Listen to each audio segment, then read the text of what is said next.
അമേരിക്കയിൽ ഇന്നലെ ഒരു യുവ കൺസർവേറ്റീവ് നേതാവാണ് കൊല്ലപ്പെട്ടത്. വെടിവെച്ചു കൊന്നു. ഇതേ രീതിയിൽ തന്നെ അമേരിക്കൻ പ്രസിഡന്റ് ആ തിരഞ്ഞെടുപ്പ് സമയത്ത് ട്രംപിനെതിരെയും നേരെയും ഉണ്ടായിട്ടുണ്ട്. അപ്പോൾ ഇതിനിടയിൽ സംസാരിച്ചപ്പോൾ പറഞ്ഞു, ഒരു ഭാരതീയനായിട്ടുള്ള ഇന്ത്യൻ വംശജൻ്റെ തല റോഡിലൂടെയൊക്കെ ഉരുട്ടുന്ന ഒരു ദൃശ്യങ്ങൾ കണ്ടു എന്ന് പറയുന്നു. അപ്പോൾ സത്യത്തിൽ അമേരിക്കയിൽ അരാജകത്വമാണോ എന്നുള്ളൊരു ചോദ്യമാണ് അവിടെ ബാക്കിയാവുന്നത്. സത്യത്തിൽ അത് സംഭവിക്കുന്നുണ്ടോ? ഇത്രയും ആർക്കും എന്തും ചെയ്യാവുന്ന ഒരു രാജ്യമായിട്ട് അമേരിക്ക മാറിയോ? ഇപ്പോഴത്തെ നമ്മൾ ഈ പറഞ്ഞുകൊണ്ട് വരുന്ന വിഷയം അല്ല കണ്ടു കഴിഞ്ഞാൽ .com ആ ഒരു ഈ പറഞ്ഞ ഒരു അമേരിക്കക്കാരൻ നമ്മുടെ ഇന്ത്യക്കാരൻ്റെ തല അറുത്തെടുക്കുകയാണ്, ഭാര്യയുടെയും മകൻ്റെയും മുന്നിൽ വെച്ചിട്ട്. അയാളുടെ പേര് ചന്ദ്രനാഥ മല്ലയ്യ എന്നാണ്. എന്നിട്ട് ഈ അറുത്തെടുത്ത തലയുമായിട്ട് നിലത്തിട്ട് ഉരുട്ടുക, തലമുടിയെ പിടിച്ചിട്ട് വന്നിട്ട് റോഡിലൂടെ ഉരുട്ടിക്കൊണ്ട് യാതൊരു കൂസലും ഇല്ലാതെ പോകുന്ന ഒരു അമേരിക്കക്കാരൻ, ഇന്ത്യക്കാരൻ്റെ തലയർത്തിട്ട് പോകുന്ന ഒരു അമേരിക്കക്കാരൻ. അതൊരു വല്ലാത്ത ഭീകരമായ അവസ്ഥ. കാരണം ഇവർ പറയുന്ന ഭീകരന്മാരും അല്ലെങ്കിൽ ടെററിസ്റ്റുകളും ഒക്കെ ചെയ്യുന്ന അതിക്രൂരമായിട്ടുള്ള ഒരു കാര്യം എവിടാ ചെയ്യുന്നത്? അമേരിക്കയിൽ. കഴിഞ്ഞ ദിവസം ഇതിന് മുമ്പത്തെ ആഴ്ച വീണ്ടും ഇതേപോലെ ഒരു വാർത്ത, ഒരു യുക്രൈൻ യുവതി, അവിടെ യുദ്ധം കൊണ്ട് ആ കൊച്ചെങ്ങനെയോ 10-21 വയസ്സം കണ്ടുള്ളതെന്നാണ് തോന്നുന്നത്. അത് വന്നിട്ട് ട്രെയിനിൽ യാത്ര ചെയ്തുകൊണ്ടിരിക്കുക അമേരിക്കയിൽ. ഒരു 14-15 ക്രിമിനൽ കേസിൽ പ്രതിയായിട്ടുള്ള ഒരുത്തരും ഇങ്ങോട്ട് വന്നിട്ട് ആ കൊച്ചിൻ്റെ അടുത്ത് ചുമ്മാ ഈ അതാടി മറ്റേ ചോദിച്ചിട്ട് ആൾക്കാരുടെ ഇടയിൽ വെച്ച് ഇതിനെ കുത്തിക്കൊല്ലുകയാണ്. ഇതും അവിടെ സംഭവിച്ചിട്ടുണ്ടെങ്കിൽ അപ്പം നമ്മൾ ഓരോ ദിവസവും പരിശോധിക്കുമ്പോൾ അവിടെ വെടിവെപ്പ്, ഇവിടെ വെടിവെപ്പ്, അല്ലെങ്കിൽ പ്രശ്നങ്ങൾ, സുരക്ഷിത ഇല്ലാത്ത രാജ്യം, ലോകത്തെ നമ്പർ 1 സാമ്പത്തിക രാജ്യം, ലോകത്തെ നമ്പർ 1 ഈ സൈനിക രാജ്യം, ലോകത്തെ നിയന്ത്രിക്കുന്ന രാജ്യം, ഇപ്പോഴും അതിന് ശ്രമിച്ചുകൊണ്ടിരിക്കുന്ന രാജ്യം, ആ രാജ്യമാണ് ഏറ്റവും വലുതെന്ന് പറഞ്ഞിട്ട് ഇപ്പോഴും ഈ രാജ്യത്തെ അവസ്ഥയാണിത്. അതായത് ഇപ്പോൾ അവർ അതിനകത്ത് വല്ലാത്തൊരു പ്രശ്നമാണ് അമേരിക്കയിൽ. മൊത്തത്തിൽ ഈ ചോദിച്ചത് അരാജകത്വം നല്ല രീതിയിലുണ്ട്. അവിടുത്തെ കഴിഞ്ഞ ദിവസത്തെ റിപ്പോർട്ടൊക്കെ കണ്ടില്ലേ, മൂഡീസ് റിപ്പോർട്ട് എന്ന് പറഞ്ഞാൽ അമേരിക്ക സാമ്പത്തിക മാന്ദ്യത്തിലേക്ക് പോകുന്നു. ആ സാമ്പത്തിക മാന്ദ്യത്തിലേക്ക് പോകുക എന്ന് പറഞ്ഞാൽ അയാളുടെ റിപ്പോർട്ടല്ലല്ലോ, അമേരിക്കകത്തെ അവസ്ഥയുള്ളൂ. അപ്പം അമേരിക്കക്കാരന് തൊഴിലില്ല. അദ്ദേഹം പറഞ്ഞിട്ടുള്ള റിപ്പോർട്ടുകളൊന്നും ഇതുവരെ തെറ്റിയിട്ടില്ല. 2008 ഇയാൾ ഇതുപോലെ സാമ്പത്തിക ക്രൈസിസ് ഉണ്ടാവുമെന്ന് പറഞ്ഞു. ആ മനുഷ്യൻ തന്നെ ഇപ്പോൾ പറഞ്ഞിരിക്കും. ഞാൻ പറഞ്ഞു. അപ്പം ഇത് താഴെത്തട്ടി ബാധിച്ചു തുടങ്ങി. താഴെത്തട്ടിൽ ബാധിച്ചു തുടങ്ങിയെന്ന് പറഞ്ഞാൽ താഴെത്തട്ടിൽ ബാധിക്കുമ്പോൾ എന്താണ്, സാധാരണക്കാരന് ജീവിക്കാൻ മാർഗമില്ലാത്ത ഒരവസ്ഥയിലേക്ക് കാര്യങ്ങൾ പോകുമ്പോൾ അവനെങ്ങനെയാവും?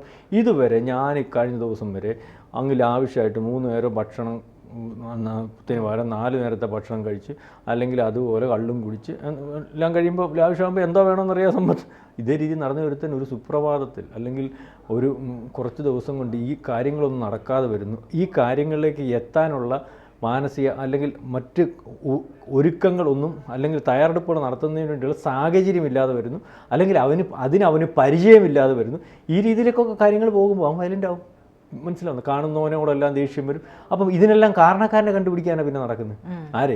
ഞാനൊരു പരാജിതനാകുന്നതിൻ്റെ കാരണം ഞാനാണെന്ന് മനസ്സിലാക്കാതെ അതിന് അയലോകക്കാരനെ കുറ്റം പറയുക, അല്ലെങ്കിൽ മറ്റ് അവിടുത്തെ പ്രശ്നം അമേരിക്കക്കാരൻ്റെ പോക്ക്, അല്ലെങ്കിൽ അവൻ്റെ ഈ പറയുന്ന ഡെമോക്രാറ്റിക്സ്, റിപ്പബ്ലിക്സ്, ഇവർ തമ്മിലുള്ള പ്രശ്നം. അപ്പോൾ അതിനകത്ത് അവിടെ നിന്ന് പറയാൻ മാന്യമല്ലാത്ത രാഷ്ട്രീയ പ്രവർത്തനം. പണ്ടൊക്കെ എന്ന് പറഞ്ഞാൽ അതിനെക്കാട്ടി മാന്യത ഇപ്പോൾ ഉണ്ട്. പണ്ടൊക്കെ എന്ന് പറഞ്ഞാൽ അവിടെ ഒരാൾ ചെയ്യുന്ന മെറിറ്റ്, മറ്റേ ആൾ ചെയ്യുന്ന കാര്യം, ഈ പരസ്പരം തുലനം ചെയ്തിട്ട് ഈ രണ്ടുപേരും ചെയ്യുന്നത് രാജ്യത്തിന് വേണ്ടിയുള്ള കാര്യമാണെന്ന് വെച്ചു. ഇതിനകത്ത് തുലനം ചെയ്തിട്ട് കൂടുതൽ ഗുണമുള്ള അല്ലെങ്കിൽ കൂടുതൽ നല്ല രീതിയിൽ കാര്യങ്ങൾ നയിക്കാൻ സാധിക്കുന്ന ആളിനെ പരസ്പരം ചർച്ച ചെയ്ത്, അല്ലെങ്കിൽ ഇവരെയൊക്കെ പറയുന്ന കൺവെൻഷൻ സെൻറ്ററിലൊക്കെ ഇവിടുത്തെ ദിവസങ്ങൾ വലിയ വലിയ ആൾക്കാർ ഇരുന്നിട്ട് ഞങ്ങൾ ഇന്നതാണ് ചെയ്തുകൊണ്ടിരുന്നത്, പഠിച്ചുകൊണ്ടിരിക്കുന്നത്, ഇനിയും ചെയ്യാൻ പോകുന്നത് ഇങ്ങനെയൊക്കെയാണ്, ഇതും കൊണ്ട് രാജ്യത്തിന് ഇത്ര പുരോഗതി. അപ്പോൾ ഈ വിലയിരുത്തുകയാണ് ആൾക്കാർ. ആ വിലയിരുത്തി രാഷ്ട്രീയക്കാരെ അല്ലെങ്കിൽ ഇലക്ഷൻ ആൾക്കാരെ തിരഞ്ഞെടുക്കുന്നതിന് വരും. ഇപ്പോൾ അങ്ങോട്ടും ഇങ്ങോട്ടും പരസ്പരം ഈ നമ്മൾ പറയത്തില്ലേ നാറിയ രാഷ്ട്രീയം, അല്ലെങ്കിൽ ഇല്ലാത്ത രാഷ്ട്രീയം, ഇവിടുത്തെ നമ്മുടെ രാഹുൽ ഗാന്ധിയൊക്കെ കളിക്കുന്ന രാഷ്ട്രീയം, അന്ന് ഇല്ലാത്ത കാര്യങ്ങൾ പറഞ്ഞു അതേ രീതിയിലേക്ക് പോയി. അപ്പം ആൾക്കാർ അതേ രീതിയിലേക്ക് പോകുന്നു. ഒരു ഭീകര രാജ്യമായിട്ട് മാറുന്ന ഒരവസ്ഥ. ഇപ്പോൾ തന്നെ കഴിഞ്ഞ ദിവസം മേക്ക് അമേരിക്ക ഗ്രേറ്റ് അഗൈൻ എന്ന് പറഞ്ഞ മുദ്രാവാക്യം കൊണ്ടുവന്ന് ഈ പറയുന്നത് പോലെ അവിടെ പ്രചരിപ്പിച്ച് ട്രംപിനെ വിജയിപ്പിച്ച് ഈ ചെറുപ്പക്കാരുടെ ഇടയിൽ അല്ലെങ്കിൽ വിദ്യാർത്ഥികൾക്കിടയിൽ ഇയാൾ പറയുന്ന കാര്യത്തിനകത്ത് വലിയ വലിപ്പമുണ്ടായി, അല്ലെങ്കിൽ ഇയാൾ പറയുന്നത് ശരിയാണ്, അല്ലെങ്കിൽ ഇയാൾ റാപ്പർ അങ്ങണ്ട അല്ലേ, ഈ പറയുന്ന എന്തെല്ലാം ജൻസി പ്രക്ഷോഭത്തിന്റെ റാപ്പറായിരുന്നു കാഠ്മണ്ഡു മേയർ. കാഠ്മണ്ഡു മേയർ. അപ്പം അത് വലിയൊരു നിസ്സാരക്കാരനൊന്നും അല്ലല്ലോ. അപ്പോൾ അയാൾക്ക് നയിക്കും. അയാളെ കഴിഞ്ഞ ദിവസം പരസ്യമായിട്ട് ഇയാളെ വെടിവെച്ചു വന്നു. അയാൾ പറഞ്ഞെന്താണ്, ഇയാൾ വന്നതിന് ട്രംപ് അധികാരത്തിന് വന്നതിന് ശേഷം ആദ്യത്തെ പ്രസ്താവന എന്താണെന്ന് പറയും, വർഗീയ പ്രസ്താവനയാണ്. ഇന്ത്യക്കാരനെല്ലാം തിരിച്ചു പോകണം കേട്ടോ, ഇവിടെ ഇന്ത്യക്കാരന് ഇവിടെ വന്നിട്ട് കാര്യമൊന്നുമില്ല, ആ രീതിയിലൊക്കെയുള്ള സംസാരം വന്ന ആളാണ്. പിന്നെ ഇയാൾ നിരന്തരമായിട്ട് ക്ഷമിക്കണം, സാർ ഉദ്ദേശിച്ചത് ചാർലി കിർക്കിന്റെ കാര്യം. അതെ, ചാർലി കിർക്കിന്റെ കാര്യം ഞാൻ പെട്ടെന്ന് മാറിപ്പോയി. റാപ്പർ എന്ന് പറഞ്ഞത് അത് ബംഗ്ലാദേശിന്റെ. ഞാൻ ചാർലി കിർക്കിന്റെ കാര്യമാണ് പറഞ്ഞു. അപ്പം അയാൾ എന്തോ ഇതുപോലൊക്കെ ഒരു എനിക്ക് തോന്നുന്നു ഈ സോഷ്യൽ മീഡിയ അങ്ങനെയൊക്കെ നിൽക്കുന്ന ആളാന്ന് തോന്നുന്നു. അതെ. അപ്പം ഇയാൾ ആദ്യമേ ഇന്ത്യക്കെതിരെ പറഞ്ഞു, ഇന്ത്യക്കെതിരെ നിരന്തരമായിട്ട് പറയുന്നവർ, അതുപോലെ മുസ്ലിമിനെതിരെ പറയുന്നു. ഇവിടെ മുസ്ലിം അല്ലെങ്കിൽ നമുക്കറിയാവില്ലേ, മുസ്ലിമിനെതിരെ പറയും, ആർക്കെതിരെ ഇന്ത്യക്കകത്ത് പറയും. ഇന്ത്യ ഇയാൾ പറയും ഇവരുടെ അഭിപ്രായം അനുസരിച്ച് 3ാം കിട രാജ്യമാണ്, 140 കോടി ജനമുണ്ട്. ഇവിടെ ഇവിടെ സംഭവിക്കുന്നത് ഇവിടെ അങ്ങനെ ആരെയും ഈ പറഞ്ഞതുപോലെ ബീഹാറിലും യു-പിയിലും പോലും ഇപ്പോൾ ആൾക്കാരെ പഴയതുപോലെ വെടിവെച്ച് കൊല്ലാനും കുത്തിക്കൊല്ലാനും ഒന്നും പറ്റുന്നൊരവസ്ഥയില്ല. അത്രയ്ക്ക് സുരക്ഷിതം. നമ്മുടെ ഇവിടെ സംഭവിക്കുന്ന പഹൽഗാം സംഭവിച്ചു, അത് വേറൊരുത്തന അജണ്ടയുമായിട്ട് വന്നിട്ട് നമ്മളെ പെട്ടെന്ന് വെടിവെച്ച് കൊല്ലുക. ഇതങ്ങനെയല്ലല്ലോ. ആ രാജ്യത്തിനകത്തെ പൗരന്മാർ, സാധാരണ ജീവിക്കുന്ന അവസ്ഥയിലുള്ള ആൾക്കാർ കാണുന്നവനെ വെടിവെച്ചു കൊല്ലുക, കുത്തിക്കൊല്ലുക, എന്നിട്ട് അവൻ തന്നെത്താനെ നടക്കുക, അല്ലെങ്കിൽ പിന്നെ അവനെ വെടിവെക്കുക, പോലീസ് ഒന്ന് പിടിക്കുക, ഇതേ രീതിയിലേക്കുള്ള. അപ്പം സാധാരണ ജനജീവിതം അമേരിക്കയിൽ പണ്ട് ഇവിടുന്ന് വലിയ വലിപ്പത്തിൽ ഏറ്റവും സുരക്ഷിതമാണ്, സമ്പത്തുണ്ടാക്കാം, അവിടെ ചെന്ന് സമ്പത്തുണ്ടാക്കിയിട്ട് അവരുടെ നാട്ടിലേക്ക് അയച്ചിട്ട് നമ്മുടെ നാടിന് ഗുണം ഇല്ലെന്ന് പറയുന്നില്ല, ഗുണം ഉണ്ടാകുന്ന ഒരവസ്ഥയിൽ അവരെ നമ്മൾ അവിടെ അമേരിക്കയിൽ നിൽക്കുന്നവരെ നമ്മൾ കാണുന്നു. അമേരിക്കക്കാരൻ ഇവിടെ വരുമ്പോൾ നമ്മളവനെ ഏതാണ്ടൊരു വലിയ സാധനം ഇവിടെ നിന്ന് കിട്ടാത്തൊരു ഐറ്റം മനസ്സിലായി, നമുക്ക് അയ്യോ അമേരിക്കയിലോ അയ്യോ. ഈ കാണുന്ന രാജ്യത്തിൻ്റെ അവസ്ഥ സുരക്ഷിതമില്ലാത്തൊരവസ്ഥയിലേക്ക് പോവുകയാണ്. പ്രസിഡൻ്റായിട്ട് മത്സരിക്കുന്നവരും മുൻ പ്രസിഡൻ്റായിട്ട് മത്സരിക്കുന്ന ട്രംപിനെ 3 പ്രാവശ്യം വെടിവെച്ചു. ട്രംപിനെ 3 പ്രാവശ്യം വെടിവെക്കാൻ കൊട്ടേഷൻ കൊടുത്തത് ആരാണെന്ന് അമേരിക്കക്കാരൻ വെളിപ്പെടുത്താൻ പറ്റാത്ത അവസ്ഥയാണ്. ആരാ? അതിൻ്റെ എതിർ പാർട്ടിക്കാരുണ്ട്, അല്ലെങ്കിൽ ഇറാനാന്ന് പറയുന്നു, അപ്പോൾ അയാൾക്ക് അറിയാമെന്ന് പറയുന്നു. ഇത് വെളിപ്പെടുത്താൻ ഈ പറഞ്ഞതുപോലെ ഇത് ചെയ്തവൻ ഇപ്പോഴും സുരക്ഷിതമായിട്ട് ഇരിക്കുന്നൊരവസ്ഥ. എന്ത് ചെയ്യാൻ പറ്റുന്ന അമേരിക്കയ്ക്ക്? അമേരിക്ക ട്രംപ് എന്ന് പറഞ്ഞത് എനിക്കറിയാം എന്നെ ചെയ്തത്. നമ്മൾ അന്നത്തെ അയാളുടെ വർത്തമാനം അനുസരിച്ച് കേൾക്കുന്ന ആരാ? ഇറാൻ ആണ് ഇതിന് കൊട്ടേഷൻ കൊടുത്തിരിക്കുന്നത്, അല്ലെങ്കിൽ അവിടെ നിന്നുള്ള ലോബിയാണ്. എന്നിട്ട് ഇറാനെ ഏതാണ്ട് കാച്ചുന്നു. ഇറാനെ എന്തെങ്കിലും ചെയ്യാൻ പറ്റിയോ? ഇറാന് ചെയ്തിടത്ത് ഇപ്പം ഖമേനി പറയുന്നത് ശരിയാണെങ്കിൽ ഇയാൾ അവിടെ കൊണ്ടുവന്ന് ബംഗാർ ബ്ലാസ്റ്റർ ബോംബ് ഇട്ടു, അല്ലെങ്കിൽ പ്രശ്നം നടത്തി. അയാൾ പറ്റിയെന്ന് പറഞ്ഞു, ഇവിടെ ഒന്നും പറ്റിയിട്ടില്ല, ഞങ്ങൾ ആ പണി വീണ്ടും നടത്തിക്കൊണ്ടിരിക്കും. ഈ ദിവസം കൊടുത്തതിനിടയിൽ തന്നെ കടത്താനുള്ളതൊക്കെ മാറ്റി, യുറേനിയം ഒക്കെ മാറ്റി എന്നൊക്കെ പറയുന്നു. അപ്പം പണ്ടത്തെ അവസ്ഥയല്ലല്ലോ, എന്ത് ചെയ്താലും പരാജയപ്പെടുന്ന ഒരു അവസ്ഥയിലേക്ക് കാര്യങ്ങൾ പോകുന്നു. ഇപ്പം തന്നെ ഇപ്പം ഇയാൾ ഗതികേട് കൊണ്ടായിരിക്കാം, പറഞ്ഞ രാജ്യത്തിൻ്റെ അയാളുടെ മെയ്വഴക്കവും അല്ലെങ്കിൽ അയാളുടെ ഈ വിദേശ നയതന്ത്രത്തിനകത്ത് വന്ന വ്യത്യാസം കൊണ്ടായിരിക്കും. അയാളുടെ ഗതികേടാണ്. അമേരിക്ക ഈ പറയുന്ന പോലെ തകരാൻ പോവുകയാണ്.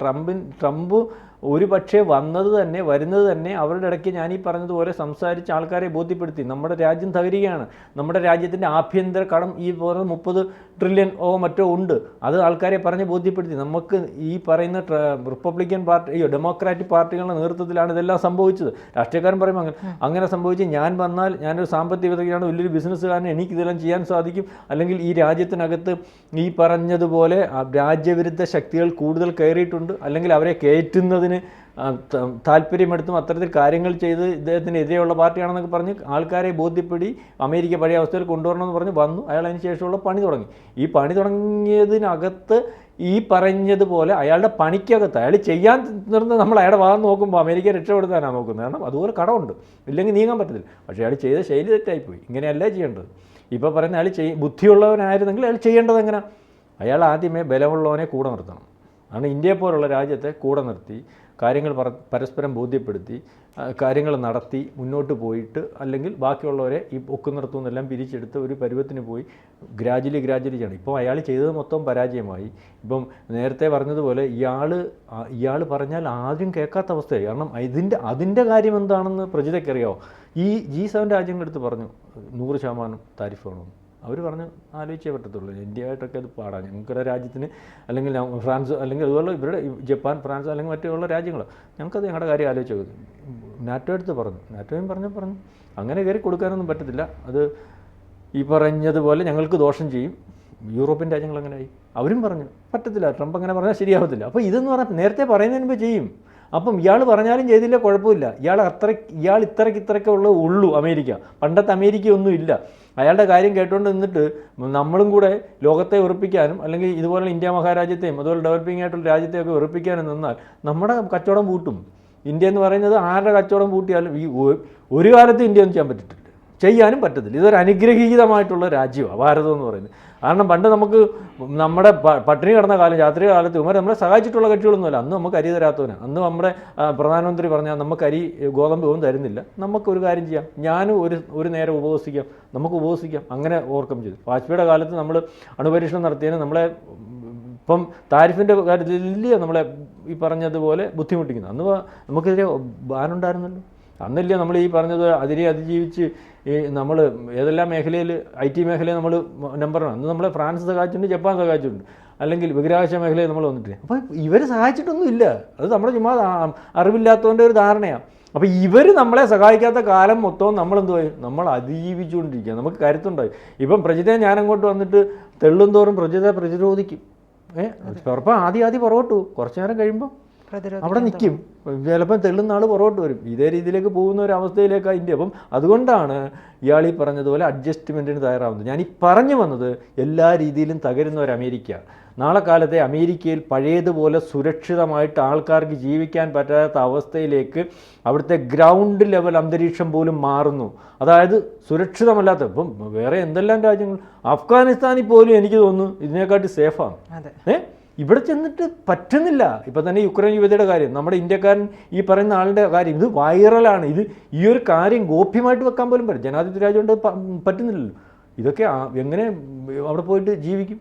അവിടുത്തെ ഉള്ള ആൾക്കാർക്ക് സുരക്ഷിതമായി. പണ്ട് പറയുന്ന അവിടുത്തെ എന്തോ ബ്ലാക്സോ അവരൊക്കെ എങ്ങനെ ചെയ്യുമെന്നോ അല്ലെങ്കിൽ പിടിച്ചു പറിക്കുമെന്നോ കൊല്ലും. ഇതിപ്പോൾ ബ്ലാക്സോ ഒന്നുമില്ല. അമേരിക്ക ഏതവനും ഭ്രാന്തെടുത്ത് മയക്കുമരുന്നും അടിച്ച് സുരക്ഷിതമില്ലാതെ അല്ലെങ്കിൽ ഇത്തരത്തിൽ മോശമായ രീതിയിലേക്കുള്ള ഒരു അവസ്ഥയിലേക്ക് ഒരു ഭീകര രാജ്യമായിട്ട് അമേരിക്ക മാറുന്നു. ഒരുപക്ഷെ അമേരിക്കയുടെ തകർച്ച, ഞാൻ നമ്മൾ പലവട്ടം പല ടോക്കുകളും ആൾക്കാർക്ക് സൂചിക്കത്തില്ലെങ്കിലും പറയാം, അയാൾ തകരാൻ വേണ്ടി തന്നെയാണ് ഈ പറഞ്ഞ ഇന്ത്യയോട് ഏറ്റുമുട്ടുന്നത്, നരേന്ദ്രമോദിയോട് ഏറ്റുമുട്ടുന്നത്. അതിനുശേഷമുള്ള അത് വലിയ കാലവും വരത്തില്ല. ഈ നരേന്ദ്രമോദിയോട് ഏറ്റുമുട്ടിയിട്ടുള്ള ഈ രാജ്യങ്ങളുടെ എല്ലാ അവസ്ഥയും ഇതാണ്. അവൻ അന്ന് തൊട്ട് കൗണ്ട് ഡൗൺ തുടങ്ങും, വലിയ കാലം വരാതെ. ഇത് പെട്ടെന്ന് സ്പീഡിലാണ് കാര്യങ്ങൾ. ഓരോ കാര്യങ്ങളും പരിശോധിക്കുമ്പോൾ അമേരിക്ക തകരുന്നത് പെട്ടെന്ന് സ്പീഡിലാവുന്നു. ഏതായാലും നമുക്ക് അടുത്ത ദിവസങ്ങൾ അതിൻ്റെ വിശദമായ കാര്യങ്ങൾ പറയാം. ഏതായാലും ഇപ്പോഴത്തെ അവസ്ഥയിൽ അമേരിക്ക സുരക്ഷിതമല്ല. കൂടുതൽ വാർത്തകളും വിശേഷങ്ങളും നിങ്ങളിലേക്ക് എത്താൻ ABC മലയാളം സബ്സ്ക്രൈബ് ചെയ്യുക, ബെൽ ബട്ടണും അമർത്തുക.